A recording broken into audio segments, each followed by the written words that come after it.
جب ہمارے ذوق کے مطابق ہمارا ذوق ہمارا شوق نماز پڑھنا ہو جائے گا، روزہ رکھنا ہو جائے گا، عبادت کرنا ہو جائے گا، غریب لوگوں کی مدد کرنا ہو جائے گا، بے سہارا لوگوں کی مدد کرنا ہو جائے گا، راستے پہ چلتے وقت کنکڑوں کو صاف کرنا ہو جائے گا، لوگوں کی پریشانی کو دور کرنا ہمارا یہ مقصد ہو جائے گا، اپنے گھروں سے بیماریوں کو، گناہوں کی عادتوں کو، اپنے گھر والوں کو اس عادت سے بچانے کا ذوق پیدا ہو جائے گا، تو ہمیں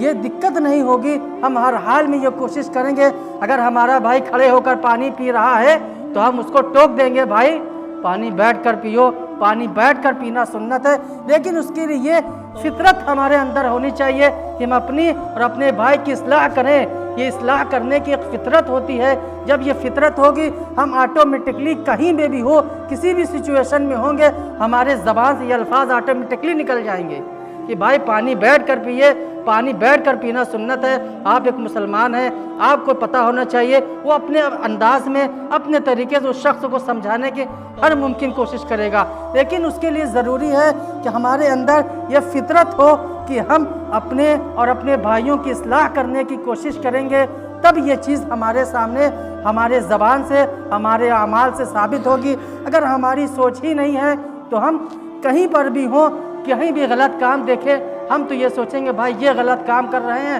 ہم تو نہیں کرتے، اللہ تعالیٰ نے ہمیں اس کام سے بچا رکھا ہے۔ تو ہمیں یہ دعا کرنی چاہیے کہ ہم تو بچے ہیں، اور ہماری یہ کوشش ہونی چاہیے ہمارا سامنے والا مسلمان بھائی بھی اس کام سے بچ جائے، اور ہمیں اسے دیکھ کر دکھ اور تکلیف ہونی چاہیے کہ ہمارا یہ بھائی جس کام میں میں مبتلا نہیں ہوں، جس کام کی شریعت اجازت نہیں دیتی ہے اور یہ شخص وہ کام کر رہا ہے، ہم اپنے ہر ممکن کوشش کریں کہ اللہ تعالیٰ اس کو اس برے کام سے محفوظ فرمائے۔ اس کے لیے ہمیں اپنے اندر ایک فطرت پیدا کرنی پڑے گی،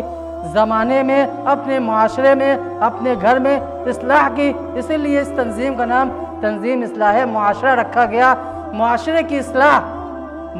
اصلاح آٹومیٹکلی نہیں ہو جائے گی، یہ رب نہیں کرے گا، رب نے اس کی اصلاح کے لیے ایک طریقہ پیدا فرمایا، نیکی کی دعوت دو، برائی سے روکو۔ اسی امر کو دیکھتے ہوئے اس تنظیم کا انعقاد کیا گیا۔ آج یہ تنظیم اتنے سالوں سے چلتی آ رہی، اسی اصول پر چلتی آ رہی ہے کہ ہمیں اپنے معاشرے میں پھیلی ہوئی برائیوں کو دور کرنا ہے۔ اس کے لیے سب سے پہلی ضرورت ہے ہم اپنے گھر سے اس کی شروعات کریں۔ جب ہم اپنے گھر سے اس کی شروعات کریں گے تو انشاءاللہ دھیرے دھیرے پھر اپنے محلے میں، اپنے پڑوس میں جب ہمارے گھر کی اصلاح ہوگی تبھی سامنے والا ہماری بات مانے گا۔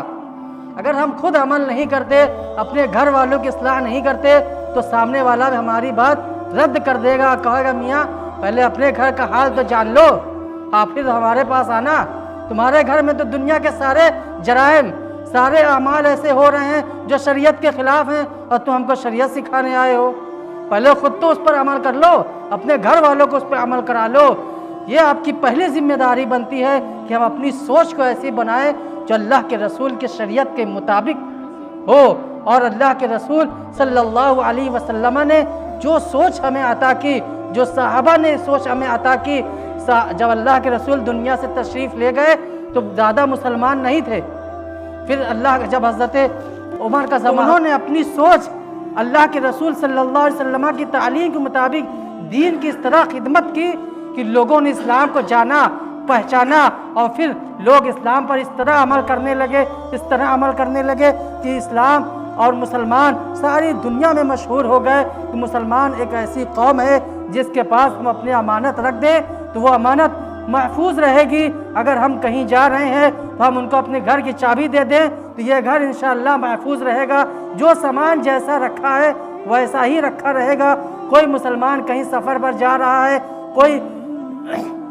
ایک ایسا شخص مل گیا جو اکیلا تنہا ہے، اس نے مسلمان کو دیکھا تو اس کے دل میں یہ راحت پیدا ہو جاتی تھی، اللہ کا شکر ہے کہ سامنے میرے مسلمان بیٹھا ہے، یا مجھے